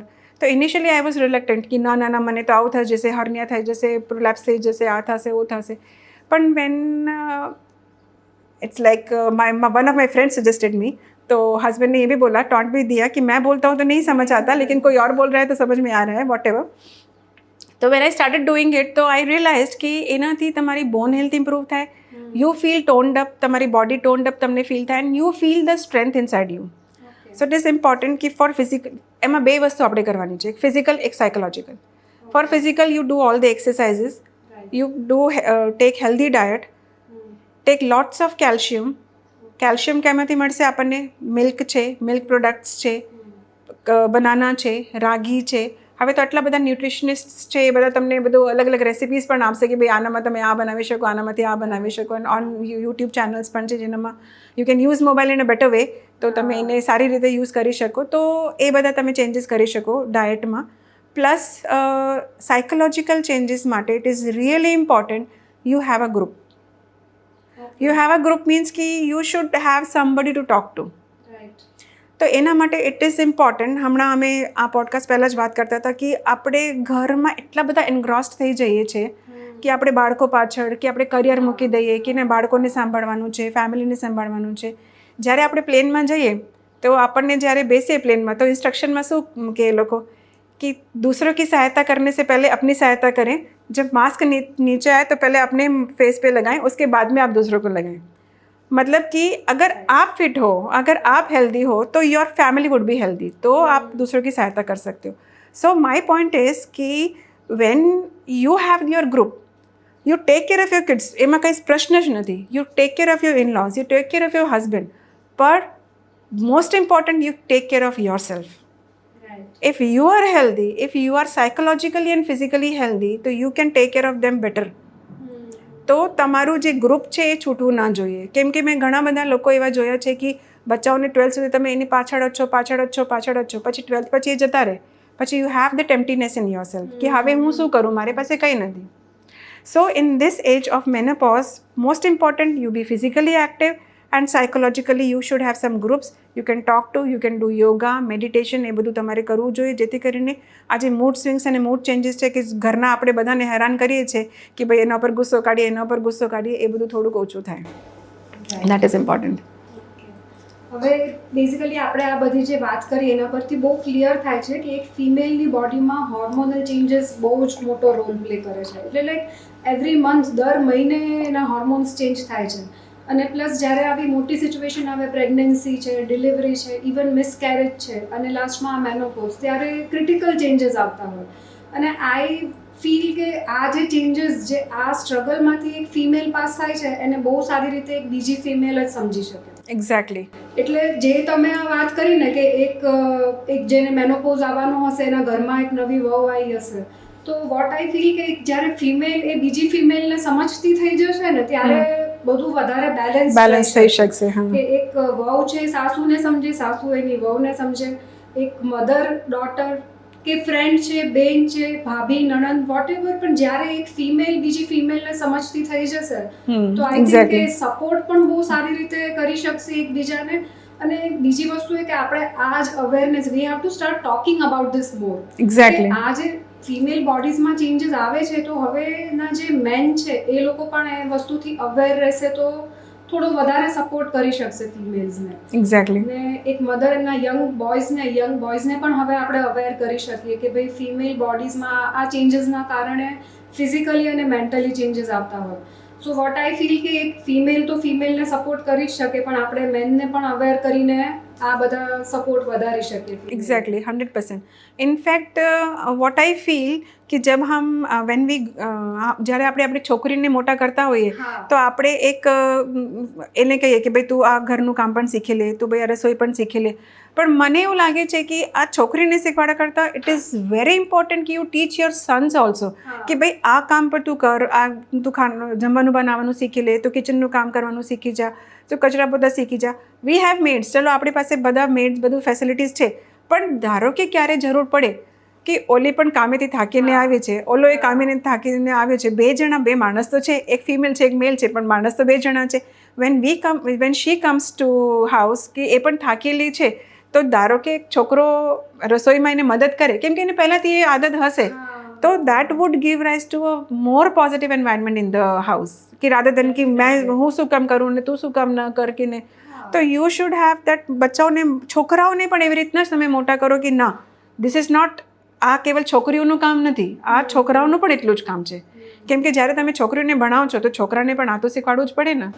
Yes definitely. અને મતલબ અત્યારે હજી સુધી તો એ જ એન્વાયરમેન્ટ હતું કે એક છોકરો કામ પરથી આવીને સીધા સોફા પર લાંબા થઈ જાય, અને એક ફિમેલ જેવી ઘરમાં આવશે કામ પરથી, she will definitely run to kitchen અને સ્ટાર્ટ ધ વર્ક. એટલે એ ટાઈમ પર એક છોકરો પણ એ બંને રિસ્પોન્સિબિલિટી લેશે તો ડેફિનેટલી ઇઝી થશે. અને જેમ આવી બધી સિચ્યુએશન, હવે ન્યુક્લિયર ફેમિલીઝ બી વધી રહી છે, જેમ તમે કીધું તમારો સન જાય છે અબ્રોડ, હવે એવી સિચ્યુએશનમાં કોઈ ફેમિલી હશે તો એક વાઈફ અગર જ્યારે પ્રેગ્નન્ટ હશે કે ડિલિવર કર્યું હશે બેબી, તો એ સિચ્યુએશનમાં સૌથી વધારે એને એનો હસબન્ડ હેલ્પ કરશે 100%. એટલે જો એ આપણે પહેલેથી એ રીતની ટ્રેનિંગ આપી હશે બોયઝને તો ડેફિનેટલી ઇઝી થતું જશે બધા જ માટે. એક્ઝેક્ટલી. અને એ કોઈ પણ ફિમેલ હકથી જો કોઈને કહી શકે ને, એના હસબન્ડને જ કહી શકે, અથવા તો એની માને કહી શકે, બાકી કોઈને હકથી ના કહી શકે કે ના તારે આ કરવું જ પડશે, એટલે કે તારું તું આ કરી દે ના. કેમ કે એને કોઈને પણ આમ કહેવામાં એક ઝીઝક લાગે કે ના હું કેવી રીતના કહું એને. પણ એના હસબન્ડ અને એની મધર બે લોકો એવા છે કે જેને હકતે કહે છે કે ના આ કરી દે ને મને. તો એને જો આદત હશે, જો છોકરાઓને આદત હશે, તો પછી ઓલી ફિમેલને પણ આ બધા જે ચેન્જીસ છે કે હવે તમે જેમ કીધું કે ડિલિવર થયું છે, જસ્ટ અ ન્યૂબોર્ન છે, તો એને ઓલી છોકરાને પણ આદત હશે કે હા કંઈક કુક કરીને એને આપી દે કે કંઈક કરી દે, તો એના માટે પણ બે માટે કમ્ફર્ટેબલ થઈ જશે. ડેફિનેટલી. એટલે જેટલું બને એટલું હવે વધારે અવેર થવાની જરૂર છે કે ભાઈ બધા મેલ્સે પણ એટલું જ હાઉસહોલ્ડ વર્કમાં પાર્ટિસિપેટ કરવું જોઈએ. એક્ઝેક્ટલી. અને મેમ ગાયનેકોલોજી એક એવી બ્રાન્ચ છે જ્યારે તમારે બહુ જ ઇમરજન્સી વર્ક આવતું હોય અને તમે દિવસના કોઈ બી ટાઈમ પર તમારે હોસ્પિટલ પર હાજર રહેવું પડતું હોય, તો તમે આ આખી કેવી રીતે બધું મેનેજ કર્યું, લાઈક વર્ક લાઈફ બેલેન્સ કઈ રીતે રાખ્યું? ડેફિનેટલી એવા બી ઇન્સિડન્સીસ થયા હશે કે તમારા કિડ્સના ઇમ્પોર્ટન્ટ સ્કૂલ મીટિંગ્સ કે ફંક્શન્સ હોય અને તમને ઇમરજન્સી કોલ આવે, મતલબ કેવી રીતે તમે આ મેનેજ કરો? એકચ્યુઅલી ક્વેશ્ચન બહુ અઘરું છે, પણ હા સૌથી ઇમ્પોર્ટન્ટ જે વસ્તુ છે એની અંદર I would give this credit to my in laws maybe, because અમે જોઈન્ટ ફેમિલીમાં છીએ, એટલે ઘરે જ્યારે દાદા દાદી હોય તો તમે જ્યારે ઘરથી બહાર નીકળો તો તમને મનમાં ટેન્શન ના હોય કે છોકરો જમ્યો હશે કે નહીં, એને કપડાં ચેન્જ થયા હશે કે નહીં, એને કદાચ કંઈક શું પોટી કરી હશે તો ડાયપર ચેન્જ થયું હશે કે નહીં, એ તમને ટેન્શન ના રહે, બિકોઝ એ લોકો પોતાના સનને એટલું કદાચ ધ્યાન ના રાખે જેટલું એ ગ્રાન્ડ સનને કે ગ્રાન્ડ ડોટરને રાખતા હોય એ લોકો. તો આજે જોઈન્ટ ફેમિલી છે, ઘણી બધી વાર આપણને એવું ફીલ થાય કે ના રેસ્ટ્રિક્શન છે, કે ઘણી બધી વાર આપણને એવું લાગે કે આપણે એકલા હોત તો કદાચ વધારે ફ્રી રહી શક્યા હોત.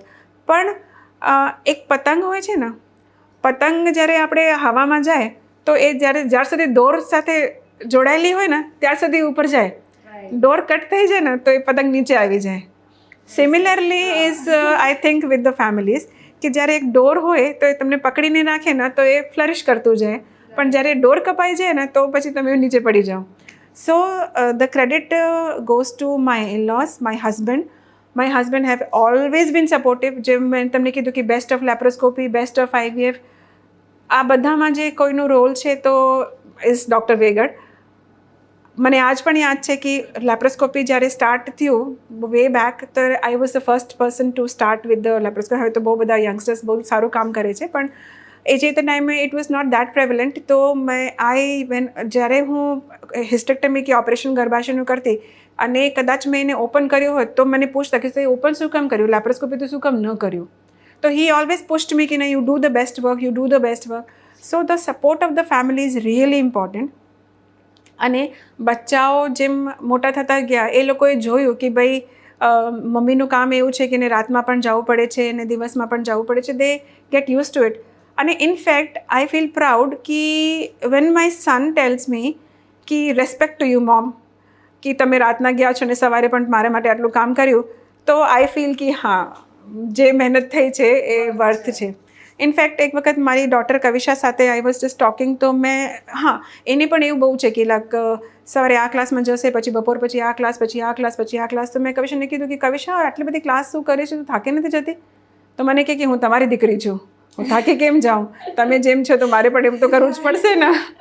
તો દેટ ગેવ મી કે હા, ધીસ ઇઝ ધ થિંગ કે ચલો વોટ એવર, હા, પુશ મળે કે હા, right direction. So they got used to the things कि हाँ मम्मा को जाना, कभी भी जाना पड़ेगा. and my in-laws really they supported me very well. Very nice. So હવે તો તમારા કિડ્સ મોટા થઈ ગયા છે એન્ડ તમે શું વિચાર્યું છે, લાઈક તમારે એમને બી ડોક્ટર્સ બનાવવા છે, એમને ડોક્ટર્સ જ બનવું છે કે they have different plans? Regarding kids, what I would say कि જનરલી આપણે શું કરતા હોય છે કે બચ્ચાઓને શું આપણે એમ કે these are the kids are are property. આપણે એને મોટા કરીએ તો ભલે આપણે કહીએ કે આ સેલ્ફલેસ લવ છે, કે આપણે કંઈ પણ સ્વાર્થ વગર એને પ્રેમ કરીએ છીએ, પણ બેક ઓફ ધ માઇન્ડ કદાચ આપણે એમ ઈચ્છતા હોય કે ના, આપણે એના માટે કર્યું છે તો એ લોકો આપણા માટે કંઈક કરશે. હા, પણ luckily or unluckily or whatever એક ઇન્સાઇટ આવી ગઈ છે દિમાગમાં કે બચ્ચાઓ એના પોતાની રીતે સ્વતંત્ર છે. Let them do whatever they want to do. We have never force them કે ના, તને અમે ડૉક્ટર્સ છે, 2 જણા છે, 2ની અલગ અલગ હોસ્પિટલ્સ છે, તો કોણ સંભાળશે, તો યુ બીકમ અ ડૉક્ટર. તો અમે ક્યારેય એને નથી કીધું. ઇનફેક્ટ એને બાયો મૂકી દીધું કે ના, મારે ડૉક્ટર તો નથી જ બનવું, મારે જે પણ બનવું હશે. તો yes taken maths. My son, elder son, એને મેથ્સ લીધું છે અને એ હવે અંડર ગ્રેજ્યુએશન કરવા માટે US જાય છે. તો એ એન્જિનિયરિંગ કરશે કમ્પ્યુટર સાયન્સમાં. મારી જે ડોટર છે એ 10th છે અને એને પણ અમે ફોર્સ નથી કરતા કે તને જે કરવું હોય. જો કે એની થોડીક ઈચ્છા એવી છે કે કદાચ એ બનશે ડૉક્ટર, પણ વી હેવ નેવર પુશ્ડ હર કે ફોર્સ્ડ હર, કે અમે પૂછતા નથી કે તને શું કરવું છે, કે તને ડૉક્ટર બનવું છે કે નહીં. તો એ એની ચોઇસ. હવે બીજું તમને બધાને એ જણાવવા માંગીશ કે મેડમ જેટલા મોટા ડૉક્ટર છે એટલા જ મોટા ગરબા લવર બી છે. મેં એમને બહુ જ ગ્રેસફુલી ગરબા રમતા જોયા છે અને જ્યાં સુધી મને એમ યાદ છે તમે કથક બી શીખતા રહ્યા. તો હવે તમારી આ હોબીઝ અમને બધી જણાવો. હોબીઝનું લિસ્ટ એકચ્યુઅલી બહુ જ મોટું છે. મતલબ મને ક્યારેક એવું લાગે છે કે કદાચ 24 hours ઓછા પડતા હશે. બહુ મોટી લિસ્ટ છે હોબીઝની. Kathak is my passion. મેં નાનપણમાં પણ કથક શીખ્યું હતું. 4th યર મેં આઈ વોઝ કદાચ 10 વર્ષની હતી ત્યારે મારું 4th યર કથકનું જે તે ટાઈમે પૂરું થઈ ગયું હતું. ત્યારે એજ લિમિટ નહોતી એટલે મેં બહુ નાનપણથી કથકનું શીખવાનું ચાલુ કરી દીધું હતું. પણ એમ કહેવાય ને કે જ્યારે આપણે ટીનેજમાં હોઈએ તો શું આપણે મગજમાં પાછા હોર્મોન્સ પ્લે કરે અને મેં મૂકી દીધું સામા. મારી મધરની, મારી મમ્મીને બહુ ઈચ્છા હતી કે મારી ડોટર કથક શીખે, તો ત્યારે હું શીખતી. તો પછી સામા મેં મૂકી દીધું. ત્યારે પછી જ્યારે મારું લગ્ન થયું, મારી ડોટર હતી, ત્યારે મને ઈચ્છા થઈ ગઈ ને મારી ડોટર જો કથક કરે તો બહુ જ સારું. મેં એક શોખ કદાચ એને થોડુંક પુશ કર્યું એના માટે. તો અને મને એ પણ ઈચ્છા હતી કે જ્યારે એ શીખશે ત્યારે હું પણ મારું રીસ્ટાર્ટ કરીશ. તો અમે 2 જણા સાથે જશું અને વી ડીડ દેટ. અમે 2 જણા સાથે જતા હતા ક્લાસમાં અને મેં પાછું સ્ટાર્ટ કર્યું. અને હા, પહેલેથી સ્ટાર્ટ કર્યું. તો second year, third year, second યરની એક્ઝામ તમે ફર્સ્ટ યર સ્કીપ કરી શકો, ફર્સ્ટ સેકન્ડની ભેગી આપી શકો. તો second year, third year, fourth year, fifth યરની એક્ઝામ્સ આપી દીધી છે. હવે I will be going for 6th year exam. 6th યરની એક્ઝામ હું આપીશ. તો મિસિસ યેશા ઠક્કર છે, મારા ટીચર ગુરુ છે, એમની પાસે હું કથક શીખું છું. અને મને આમ ડાન્સ જ્યારે કરીએ તો તમે બધું ભૂલાઈ જાઓ એવું થાય અને તમે એકદમ સ્ટ્રેસ ફ્રી થઈ જાઓ.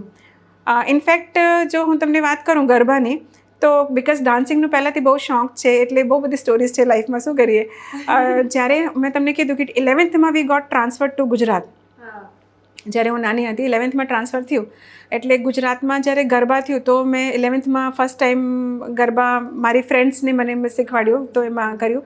12thમાં જનરલી લોકો બધા ઊંધે ઘાલીને વાંચતા જ હોય છે, પણ તો પણ મેં બધા 9 નાઇટ ગરબાનું મેં એટેન્ડ કર્યું અને બધા કહેતા હતા કે 12th છે ને તો પણ ગરબા જાય છે, પણ સમાવ બધું બરાબર થઈ ગયું. અને લિટરલી વેન જે માતાજીના સ્પેશિયલી જ્યારે સોંગ્સ વાગે તો you cannot control yourself and you have those vibes, so you just love it એમ. અને તમારા સ્ટ્રેસ બધા રિલીવ થઈ જાય વેન યુ ડાન્સ, અને it is a very good form of exercise also. સાથે મને સાયકલિંગનું પણ શોખ છે, અને ઇનફેક્ટ મેં અને મારા હસબન્ડે એના માટે મને પુશ કર્યો. હસબન્ડ એટલે કે ડૉક્ટર તુષાર વેગડ, એ પણ ભુજના વેલ નોન ઓર્થોપેડિક સર્જન છે, જે કચ્છ ઓર્થોપેડિક હોસ્પિટલમાં જ પ્રેક્ટિસ કરે છે. અને હા, he is also a big garba lover. Ma'am અને સરને ગરબા કરતા જોઈ લો તો તમે સ્ટ્રેસ ફ્રી થઈ જાઓ. Thank you so much. પર ભગવાનને જોડી ક્યાંકથી લખીને મોકલી દીધી હશે, વોટ એવર. પણ હી pushed me in two cycling, તો અમે સાયકલિંગ પછી સાથે જ કર્યું. અને લકીલી અમે 2 વખત BRM એટલે સાયકલિંગ ઇવેન્ટ હોય છે, એમાં નોન સ્ટોપ અમે 200 kilometre cycling at a stretch, 200 kilometre cycling કરી. પછી એના પછી એક બીજું ઇવેન્ટ કર્યું જેમાં that was a half iron. એની અંદર રણમાં આપણે એકલનું રણની અંદર રાતના નાઇટ મેરેથોન અને સાયકલિંગની ઇવેન્ટ હતી. તો એમાં અમે 90 કિલોમીટર સાયકલિંગ કરી અને એના પછી 20 kilometres running in the Rann. Running in the Rann. તો that was a very good event. તો cycling is like I love cycling. તો તમે બધી અલગ અલગ જગ્યાઓ તમે જઈ શકો. We love hiking also. તો અમે લાસ્ટમાં 2 વર્ષ પહેલાં બચ્ચાઓને લઈને, 2 બાળકોને લઈને, હું ને મારા હસબન્ડ ડૉક્ટર તુષાર વેગડ, અમે લોકો એવરેસ્ટ બેઝ કેમ્પ ગયા હતા. તો વી love hiking also, full family. તો હા, એ બધા થોડાક શોખ છે. This is my dream too. I want to go on hikes with my daughter. હા, તો અમે My husband if he comes. હા, અને એના પહેલાં અમે લોકો ફેમિલી ટ્રેકિંગ કર્યું હતું, દયારા બોગેલ કેમ્પ કર્યું હતું. હા, that we did with India હાઇક્સની સાથે કર્યું હતું. એમાં પણ અમે 4 જણા ગયા હતા. અને ઇનફેક્ટ આપણને એવું લાગે કે બચાવ નથી કરી શકતા, પણ એ આપણા કરતાં આગળ ભાગતા હોય છે. તો How do you stay so fit? Cycling, running, trekking, what not, dancing. જ્યારે તમને કોઈ પણ વસ્તુનો શોખ હોય ને, તો તમે એના માટે ગમે તે રીતે ટાઈમ કાઢી શકો છો. અને જેમ મેં તમને કીધું કે ઇટ્સ નોટ દેટ કે હું કેવલ સાયકલિંગ અને રનિંગ જ કરવાનું છે. I want to give 100% to my patients also. So મને આટલા વર્ષ પછી મને જે ગુરુ મંત્ર કે મૂળ મંત્ર કે વોટ એવર યુ સે જે મળ્યું છે કે you be in the present, you give 100% to whatever you are doing. અત્યારે આપણે વાતો કરીએ છીએ તો I am giving 100% to it. Whatever out બહાર શું થઈ રહ્યું છે, you just forget it. But you are 100% where you are. તો જ્યારે તમે હોસ્પિટલમાં હો તો you give 100% to your patients. જ્યારે તમે ઘરમાં હો તો you give 100% to your kids, to your family. જ્યારે તમે બહાર હો તો you give 100% to it. So you live in present. એ મેં એટલા બધા વર્ષો પછી શીખ્યું કે યુ લિવ ઇન પ્રેઝન્ટ. અને ક્યારેક એવું થાય કે અમુક વસ્તુ આગળ પાછળ થાય તો બધી વસ્તુને લેટ ગો કરી દેવાનું, પછી બહુ સ્ટ્રેસ નહીં લેવાનું. હવે મેમ, લગભગ આ તમારી આટલી જર્ની સાંભળી, એમાં ઓલમોસ્ટ તમે 20 યર્સથી પ્રેક્ટિસ કરો છો. તો બીજું મને એ જાણવું છે કે આ 20 યર્સમાં તમારી પ્રેક્ટિસમાં શું તમને ડિફરન્સ જોવા મળ્યો? લાઈક પહેલાંના જમાનામાં તો બહુ જ એ હતું કે બોય ચાઇલ્ડ કમ્પલસરી ઘરમાં છોકરો હોવો જોઈએ વારસદાર તરીકે. પણ તો બી હજી પણ આ એરામાં પણ મને તો એવા લોકો હજુ બી ફેમિલીઝ સાંભળવા મળે છે. અને ડેફિનેટલી તમારી પાસે ફેમિલી પ્લાનિંગ અને પ્રેગ્નન્સી વખતે જે આવે તો શું આવા ડિઝાયર્સ હજી બી લોકો એક્સપ્રેસ કરે છે, અને એ તમે કઈ રીતે હેન્ડલ કરો છો? એક્ઝેક્ટલી 20 તમે મને જ્યારે આ વાત કીધી તો આઈ રિયલાઇઝડ કે 20 યર્સ થઈ ગયા છે તો પણ સિનેરિયો ચેન્જ નથી થયો. એટલે હા, ઇટ્સ રિયલી સેડ કે I never realised before talking to you કે ભાઈ 20 વર્ષ થઈ ગયા છે તો પણ સિનેરિયો એ જ છે. We have developed so much scientifically. આપણે એટલું બધું ડેવલપમેન્ટ છે કે આપણે IVFની વાતો કરીએ, આ બધી વાતો કરીએ, પણ જે સિનેરિયો છે કે love for the male child, એ હજી નથી ચેન્જ થયો. એ લોકોને હજી એવું છે કે છોકરો આવે તો સારું. દેર આર સર્ટન ફેમિલીઝ, એ લોકોને એવું હોય કે ના અમને છોકરી જોઈએ, કે વી આર સેટિસ્ફાઈડ. પણ સ્ટીલ દેર આર પીપલ, અત્યારે પણ હજી પણ ઘણા બધા લોકો છે કે છોકરો આવે તો સારું. ઇનફેક્ટ જ્યારે ફર્સ્ટ બચ્ચું પણ ડોટર ડિલિવર થાય તો ઘણી બધી વાર એ લોકો કહે કે આ અમને વાંધો નથી બરાબર દે હા સેકન્ડ થશે પણ મતલબ તો પણ એ લોકો એમ ખુશ થાય છે ડેફિનેટલી, પણ વાંધો નથી લક્ષ્મીજી આવ્યા એમ. સો દેટ સ્ટેટમેન્ટ મને સમહાઉ ક્યાંક થોડુંક પિંચ થાય છે. અને મને સ્પેશિયલી આ જ્યારે મેલ ફિમેલ જેન્ડર ડિસ્ક્રિમિનેશન થાય ને તો ઇટ રિયલી મારું માથું બહુ ગરમ થાય છે. એક એ વસ્તુ છે કે આઈ કે નોટ કંટ્રોલ માય એંગર કે મને કે વાય ધીસ ઇઝ કે ભાઈ તમને છોકરો જ જોઈએ. છોકરીઓ એટલી આગળ વધી ગઈ છે. There are so many families જેને એક ફિમેલ લીડ કરે છે, એના પેરેન્ટ્સને પણ એ સાચવે છે અને પોતાનું બી બધું કરી જ લે છે. બટ સ્ટીલ અને આમાં પણ મને એવું લાગે છે કે એક ફિમેલ જ આગળ આવીને એક ફિમેલને સપોર્ટ કરી છે. હા, એ ફિમેલ જ્યારે ફિમેલને સમજતી થશે અને ફિમેલ એને સપોર્ટ કરતી થશે તો મે બી આ સિનેરિયો ચેન્જ થશે કે ભાઈ, કેમ કે વી ડોન્ટ એક્સપેક્ટ ઓનલી. અને મને એમ છે કે કદાચ એનું આપણે કદાચ બધાને બ્લેમ કરીએ તો કદાચ એનું એક આપણે ઇન્ડિયન સોસાયટીમાં કદાચ એ એક હશે કે આપણે વર્ષોથી એ ચાલી રહ્યું છે કે ભાઈ જે છોકરો હશે એ મધર ફાધરને રાખશે અને મધર ફાધરની કેર કરશે. એટલે જ્યારે છોકરીના પેરેન્ટ્સ આવે તો એ લોકોને એમ જ થાય કે ભાઈ મારી છોકરી છે પરણીને જતી રહી છે ને હવે મારા એના ઉપર કોઈ હક નથી. સિમિલરલી ફિમેલને પણ એવું ફીલ થાય કે ના મારી જવાબદારી ઇનલોસની વધારે છે અને મારી જવાબદારી પેરેન્ટ્સ પ્રતિ થોડીક ઓછી થઈ જાય. જ્યારે આ સિનેરિયો કદાચ ચેન્જ થશે ને તો કદાચ આ જે મેલ ચાઇલ્ડની જે વોન્ટ છે કે ના અમને છોકરો જોઈએ જ એ કદાચ ડિક્રીઝ થશે. એટલે મને એવું લાગે છે કે every female should be given opportunity and chance કે એને એ ચાન્સ મળવો જોઈએ કે એના પેરેન્ટ્સને પણ એટલી જ કેર કરી શકે. કેમ કે ઘણી બધી વાર એવું થાય કે એની માને કે મમ્મી પાપાને ધ્યાન રાખે છે તો ઇનલોને ન પણ એવું થાય કે ના આવું કેમ થાય છે કે એવું ન થવું જોઈએ. પણ જો એ કદાચ બંધ થશે તો આ જે want for a male child છે એ કદાચ ઓછી થશે. તો એને છોકરીને પણ એવું લાગશે કે ના હું બેયનું ધ્યાન રાખી શકું, આનું પણ રાખી શકું ને આનું પણ રાખી શકું. અને મેલને પણ એવું થાય કે હા આ પણ એટલા જ ઇમ્પોર્ટન્ટ છે ને આ પણ એટલા જ ઇમ્પોર્ટન્ટ છે. તો પછી આ કદાચ ડિસ્ક્રિમિનેશન ઓછું થશે. એટલે મેમ તમે આ વિશે બીજી વિમેનને સોસાયટીને શું મેસેજ આપવા માંગશો? મેલ ફિમેલ જેમ આપણી વાત થઈ કે બેસિકલી જે પ્રોબ્લેમ આ જે છે કે મેલ ચાઇલ્ડ અને ફિમેલ ચાઇલ્ડ વિશે એમાં કદાચ જો પહેલ આપણે જ કરવી પડશે. અને જ્યારે આપણે સમજીએ કે ના મી બિંગ અ ફિમેલ આપણને ખબર છે કે આપણે મલ્ટીટાસ્કિંગ કરી શકીએ બેટર દેન મેલ, કે હું આ પણ સંભાળી શકું, આ પણ સંભાળી શકું, આ પણ સંભાળી શકું ને આ પણ સંભાળી શકું. જ્યારે મને એ લિબર્ટી મળશે કે ભાઈ હું આ મારા પેરેન્ટ્સનું ધ્યાન પણ રાખી શકીશ અને મારા ઇનલોઝનું પણ ધ્યાન રાખી શકીશ ને એ લોકોને પણ એવું થાય કે હા આ પણ એટલા જ ઇમ્પોર્ટન્ટ છે ને આ પણ એટલા જ ઇમ્પોર્ટન્ટ છે તો કદાચ સિનેરિયો ચેન્જ થાય. તો મોસ્ટ ઇમ્પોર્ટન્ટ થિંગ કે યુ એમ્પાવર યોર ડોટર્સ. તમારી જે છોકરીઓ છે એનું જે એજ્યુકેશન જ્યારે વધશે, જ્યારે એને એમ્પાવરમેન્ટ આવશે. બેસિકલી પહેલાં જમાનામાં શું કામ એવું થતું હતું કે ભાઈ છોકરી અર્ન નથી કરતી અને છોકરો અર્ન કરે છે અને છોકરાની ઇન્કમ ઉપર જ બધું ચાલે છે. તો છોકરી એમ કેમ કે ભાઈ તારી ઇન્કમમાંથી મારી મમ્મી પાપાને આપ. Because when I am earning, I am financially independent તો I can spend my money as I want. તો હું મારા જે મની છે હું ગમે તે રીતે યુઝ કરી શકું. So that gives me liberty to help every one કે હુએવર આઈ વોન્ટ ટુ. તો જ્યારે આ ફાઇનાન્શિયલ ઇન્ડિપેન્ડન્સ આવશે તો જ આઈ થિંક આ ડિસ્ક્રિમિનેશન ઓછું થશે. અને ફાઇનાન્શિયલ ઇન્ડિપેન્ડન્સ ક્યારે આવશે? When you empower your women. એનો મતલબ એ નથી કે તમે એ ભણવામાં જ સારી હોય. હમણાં આપણી વાત થતી હતી કે એવું જરૂરી નથી કે ભણવામાં જ સારી હોય. તમે કદાચ તમને કદાચ સ્ટડીઝમાં હા કુકિંગમાંથી પણ તમે કરી શકો, તમે એમ્બ્રોઇડરી કરી શકો, તમે પેઇન્ટિંગ્સ કરી શકો, તમે there are an number of things you can do. It's not that કે તમને કેવલ સ્ટડીઝમાં જ આગળ હોવું જોઈએ. So there are many options and you just make your daughters financially independent. That is really important. That is the call of the time. મને એક daughter's અને પ્લસ લાઈક અ વિમેન સપોર્ટિંગ અધર વિમેન. હા, એક તમે ડોટરને સમજાવો, એક તમે ડોટર ઇન લોને સમજો.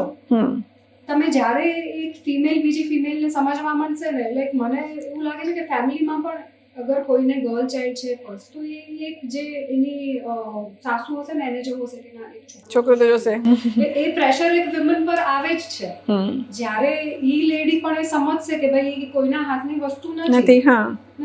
અને ઇનફેક્ટ અગર જો હું તમને સોરી ઇન્ટરપ્ટ કર્યું વચ્ચે, ઇનફેક્ટ આ જે વસ્તુ છે આ બેસિકલી છે મેલના હાથમાં. યસ, હા એક્ઝેક્ટલી. હા, તો ફિમેલના હાથમાં જ નથી. This is basically dependent upon male. કે મેલમાંથી જે સ્પર્મ્સ આવે છે એ ડિસાઇડ કરે છે કે છોકરો થશે કે છોકરી થશે. પણ એ જે પ્રેશર તમે કહો છો ઇઝ રિયલી તમારી વાત એકદમ બરાબર છે કે that pressure should not be there. એટલે એના માટે એક વુમનને બીજી વુમનને સમજી અને સપોર્ટ જ કરવું પડશે. એક્ઝેક્ટલી. બીજો કોઈ special message if you want to give?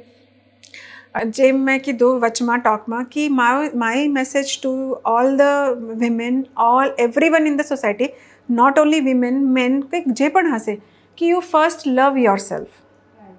Van you love yourself you can love others. જો તમે તમારામાં જ તમને કોન્ફ્લિક્ટ્સ હશે તો તમે ગમે તે રિલેશન્સ હશે એમાં કોન્ફ્લિક્ટ્સ આવશે જ.